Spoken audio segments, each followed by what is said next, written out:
Possibly. Yeah, I think Test so. 1 2 3. Test 1 2 3. Yeah, I think everybody testified that we're starting on time. Jesus Christ. Okay. All right, I'll let you know.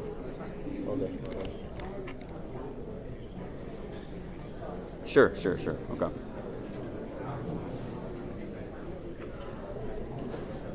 Okay. 1 2 3. 1 2 3. 1 2 3. Oh, okay, no problem.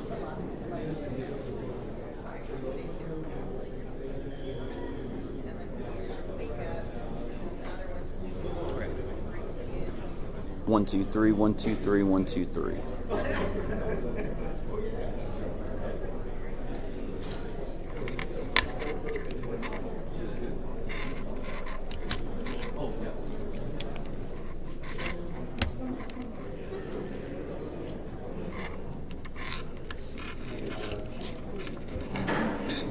Yes, for circuit 193, terminal 257, are we rolling?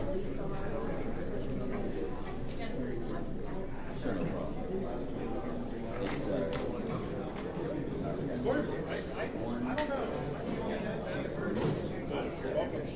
circuits 193.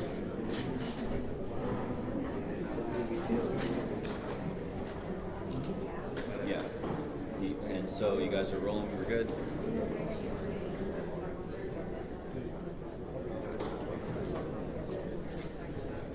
Mic check 1 2 3 4. Mic check 1 2 3 4. Hello. Oh, that's not good. Do you like to put this anywhere up here? I'll probably put it right here. Thank you much.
One, two, three, 1 2 3, 1 2 3. Test 1 2 3.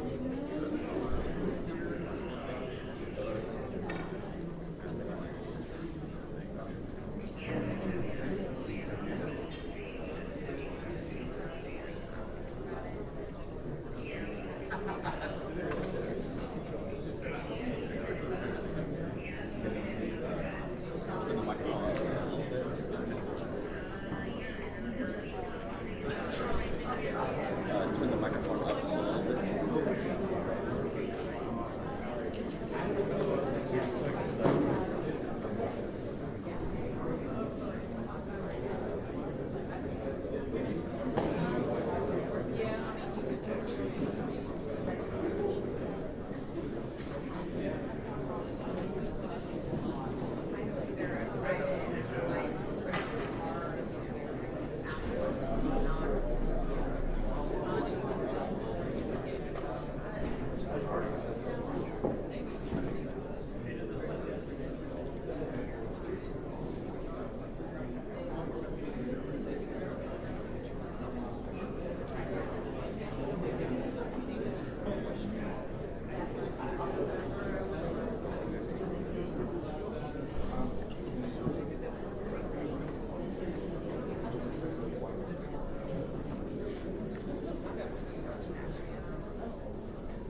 Hey, what's up, dude?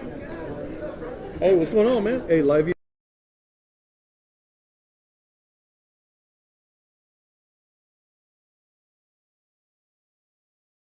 Mic check. Hello. Hey, you got me, brother? Mic check. 1 2 1 2 1 2 1 2 1 2 1 2. Okay. Give me a second.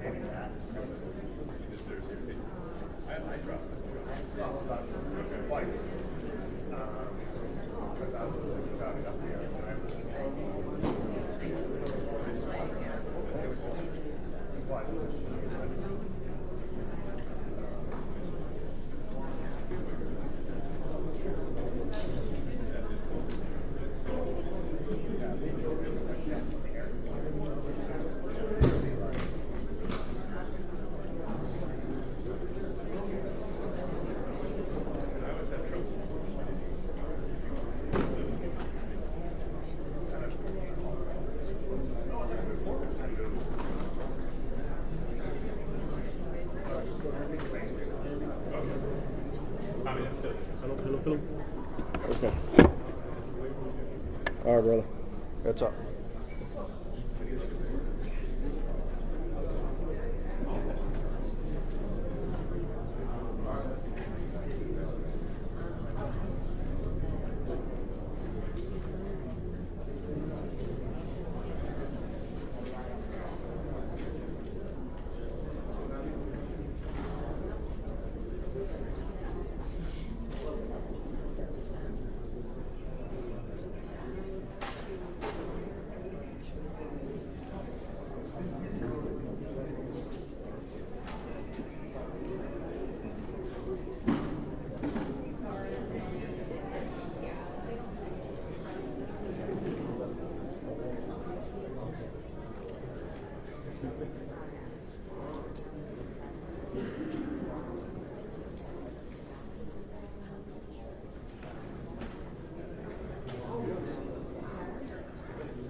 Okay, y'all ready? Okay, thank y'all for being here again today.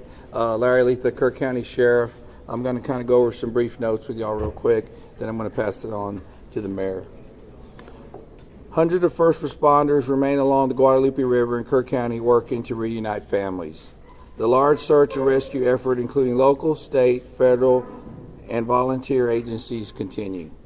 As of 8 a.m. Central Time, 87 deceased have been recovered in Kerr County, including 56 adults and 30 children. Identification is pending for 19 adults and 7 children, with 1 additional person still unidentified. At present, 5 Camp Mystic campers and 1 counselor still remain unaccounted for. We ask private boats to stay off the Guadalupe River to allow search and rescue teams to operate without any interference. This is a tragic time for us. We're so grateful and thankful for all the resources that have been provided to us to do this job. And I can assure you we will not stop until this mission is complete. At this time, I'm going to turn it over to City Mayor.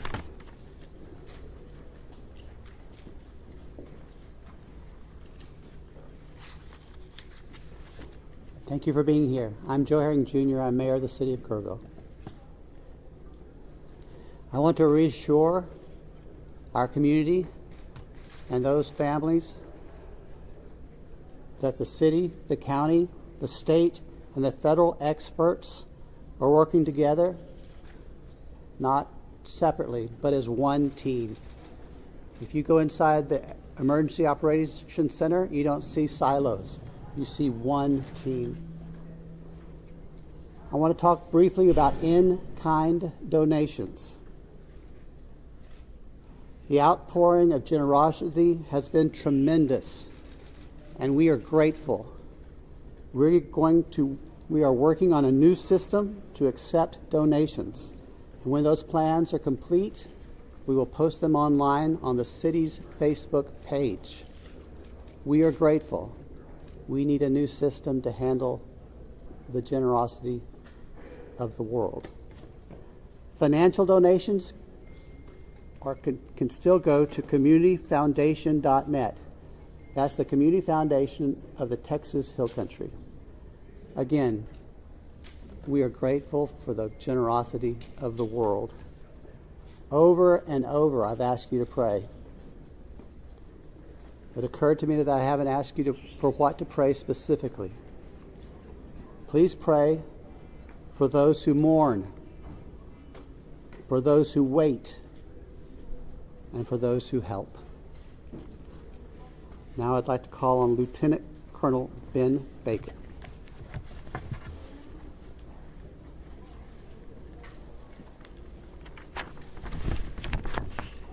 Morning, everyone. Thank you for being here.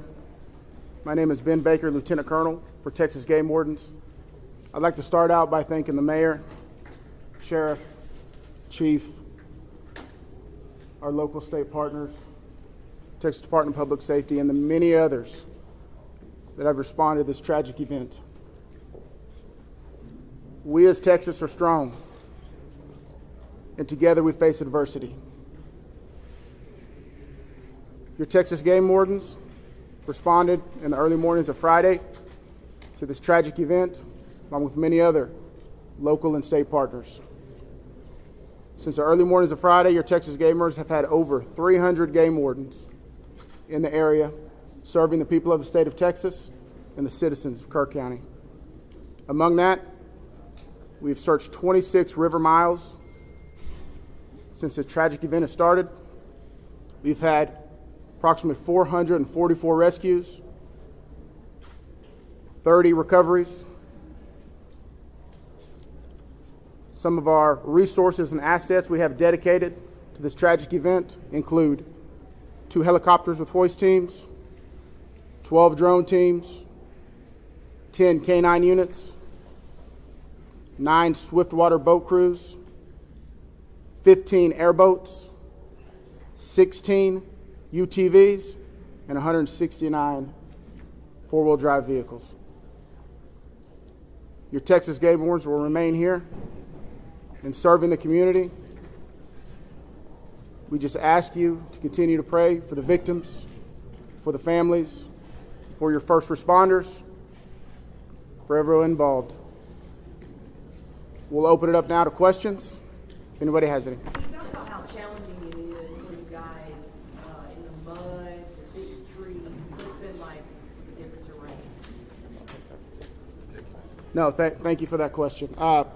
Extremely challenging. We've got, of course, your Texas Game Wardens out there, your local, your state partners, Texas Task Force 1. We've got the National Forest Service out there.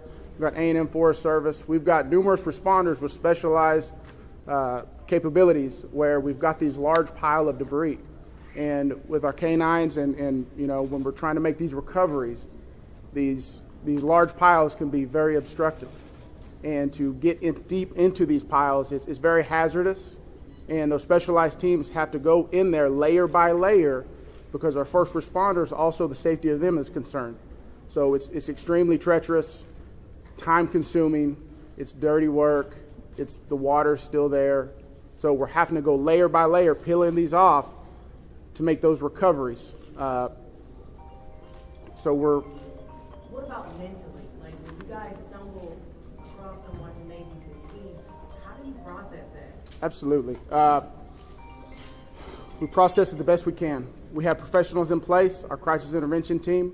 All the agencies have some members representing there, and officer wellness is a first responder wellness is a key component to these operations. So we're maintaining and monitoring our officer wellness, our first responder wellness.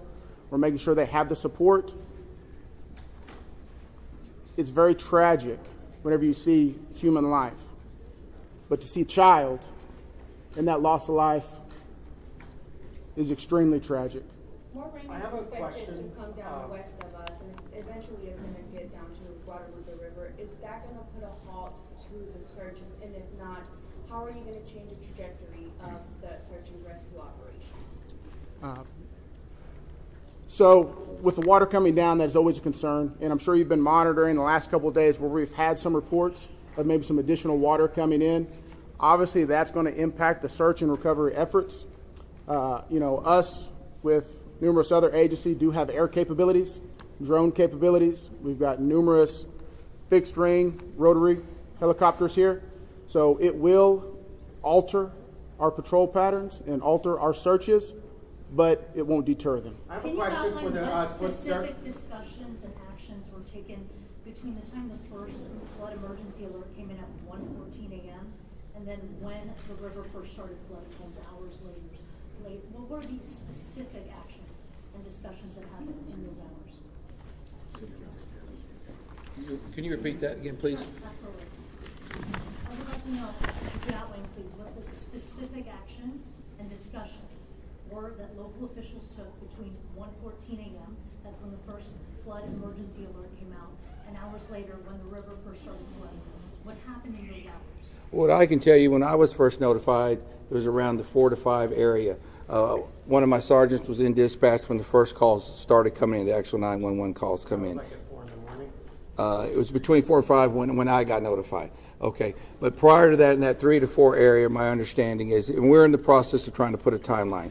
That's going to take a little bit of time. As I've told you several times, that is not my priority this time. There's 3 priorities. That's locating the people out there, identifying and notifying the next of kin. That is what I'm taking as my job as sheriff here to do. Okay. With all due respect, sir, I think that the community here is asking these questions. What happened? When did it happen? Was the emergency manager awake at the time? Did they push the button to issue an emergency alert? Sir, it's not that easy when you just push a button, okay? There's a lot more to that. And we've told you several times. So did it happen, sir? I can't tell you at this time, You okay? can't tell me if the emergency manager of the county actually issued an emergency alert. Okay, Sheriff, who Shimon, is just give me a second. Emergency Answer the question. Operations Center? Who Let him runs answer the question. the Emergency I'll come back to Operations you. I'm going nowhere. Appreciate it. Center? Who runs the Emergency Operations Center? We have a communication center, a dispatch, okay? We have a communication center. That's where the calls actually go to the police department, then they're forwarded to Right, us. but leading up to this, in monitoring the weather, there's, in any large city, in any state, there's an Office of Emergency Management that is monitoring the weather, that is watching and listening and getting briefings. Who was getting those briefings in this city, in this county? Who was receiving that information, and who would have ultimately made the decision to evacuate, hearing what was coming in from the Weather Service and other people? Okay, what we would have done when we get notified, okay, I'm going to tell you that. You're not emergency management, though, right? The sheriff's not EOC. No, there is Who no, is I meant EOC? as the city. Yeah. So we understand you have many questions. Right. Hang on. No, I understand, but you're not gonna answer the question because that's up to the city manager and the mayor to answer those Correct. questions. County emergency. We understand That's you the have judge. many There is the questions. judge. The judge is not here. We understand that, but right now, This team up here is focused on bringing people home. That's our focus. All those questions will be answered, but the priority right now It seems like you're is bringing people home. We totally understand that, and we value the incredible work that is being done by those first responders. We're seeing them out there muddy and sweaty and grinding it out day after day. But your community is asking these questions. And we will get answers. Manager in the county Right now, all of our resources are focused You should be able to to answer recovery. who was in charge of the emergency operations center at the time that was getting any briefings. Do we have another question? if any I briefings. do. I think I'd like to focus on what local people can be looking for. We're looking at some erosion in roads and safety and them traveling. What can we tell people who live here right now and what they can do in their daily life? Should they worry about traveling on roads? Do we know anything about that infrastructure? Sure, absolutely. Jonathan Lamb, Kerrville Police Department. So we know that there's substantial road damage. Some roads have been closed for safety. We've got crews out there in the county shoring them up and making sure that people can travel to and from. What we're asking for the public to do to assist us is if they believe that they have seen someone, a victim, notify emergency services. Call 911, let us know, or use our non-emergency numbers, area code 830-257-8181. Contact our dispatch team and we will send officers out there. We also ask folks to limit their travel. Our first responders have had a very difficult time getting to where they need to go because of the amount of people who are flooding our roadways. We understand there's natural curiosity. People want to come here and see the flood damage. Now is not the time for sightseeing. This operation is ongoing and continuous, and it will continue. I've got time for one more question. Last question. As far as I know, the last live rescue, unless there's new information, and I don't believe there is, was made on Friday. All right, I'm afraid that's going to have to do it for this morning. Can someone answer if the bodies have been released to the families, Sheriff? Excuse me. Have the bodies been released to the families? Some. I mean, they're at autopsy. I mean, How many are still missing? Do we have an estimate among the general population, not just the girls from Mystic, even just credible reports? Is it hundreds still? Is there any estimate among the general population of how many people are still missing? I've told y'all several times, it's hard to know that number. No, we don't. I know the numbers that we have found, and that's all I know. You still don't want to tell us who was All right, so we're going to continue our operations. The next time that we're going to be in front of y'all will be at 5 p.m. right back here. If there is a critical update, again, we'll provide that information to you through the contact list that you have provided to us. Thank y'all. We appreciate it. Sir, I have one other question. Maybe you can help. It was about the volunteers that are